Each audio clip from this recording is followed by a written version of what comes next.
SCPI patrimoniale, thématique, européenne, sans frais de souscription, votre programme avec la boutique des placements, leader du conseil SCPI. Salut à toi futur associé de la SCPI, aujourd'hui à l'école de l'épargne, comment déclarer ses SCPI facilement.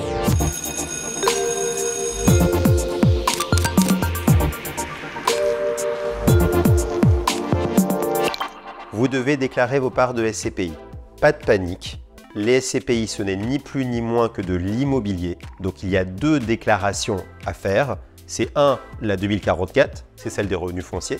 Et la deuxième, c'est maintenant, il y a de plus en plus de revenus étrangers. Si vous avez des SCPI qui investissent à l'étranger, à ce moment-là, c'est la numéro 2047. Mais encore une fois, pas de panique x2. Pourquoi? Parce que vous recevez un relevé de la SCPI sur laquelle vous avez investi qui vous dit ni plus ni moins ce que vous devez compléter. Donc c'est un travail de recopiage, ce n'est pas plus compliqué que ça. Par contre, il faut avoir un petit peu de méthode. Donc je vais vous donner 2-3 tips, 2-3 conseils pour que ce soit plus simple et plus clair pour vous. Regardons ça de plus près. Pas de panique pour la déclaration.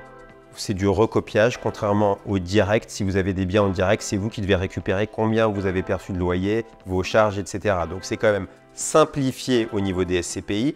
Ça peut paraître un petit peu complexe parce qu'aujourd'hui, les SCPI investissent aussi à l'étranger. Donc voici mes conseils. Premièrement, vous barrez ce qui ne vous concerne pas. Je ne suis pas à l'IFI, je ne suis pas au micro-foncier. Voilà, ça, vous le barrez pour vous concentrer spécifiquement sur ce qui vous concerne. Mon deuxième conseil, c'est que très vite, sur impôts.gouv, on va vous demander combien vous détenez de fonds immobiliers. Et bien, spontanément, vous allez dire, j'investis sur 3 SCPI, donc j'ai 3 fonds. Sauf que ce n'est pas exactement ça. Parce que si vous avez investi sur des SCPI qui investissent à l'étranger, elles vont utiliser un nombre d'immeubles par pays. Exemple, Quorum Origine investit dans 8 pays. Et donc, ils vont vous dire, ça fait 8 immeubles. Donc, Quorum Origine, c'est 8 qu'il faut inscrire. Et puis, vous avez peut-être investi sur Activimo. Activimo, elle investit en France, mais aussi en Espagne et en Italie.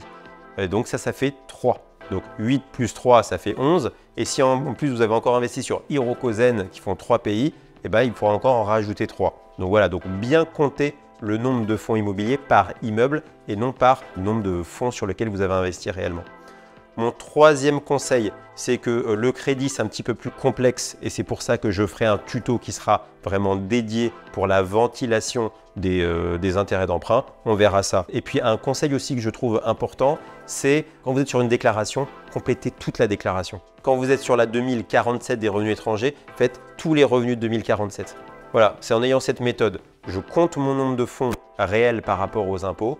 Et deuxièmement, je suis méthodique, je fais étape par étape, mais je fais tout d'un coup pour chaque déclaration. Et vous verrez que vous y verrez très clair, parce qu'il y a un truc qui est pas mal maintenant au niveau des impôts, c'est que vous avez un report automatique de tous ces revenus, de ces annexes, la numéro 2044 et 2047, sur votre déclaration de revenus principale. Et donc du coup, il y a peut-être un montant qui n'est pas déclaré. Vous tapez sur Google à quoi ça correspond et vous n'avez plus qu'à le recopier. Donc vraiment, je vous dis, certes, quand vous la recevez, elle paraît un peu indigeste, mais si vous avez un peu de méthode, voilà ces petits tips, ces petits conseils, et je vous assure que ça sera beaucoup plus simple.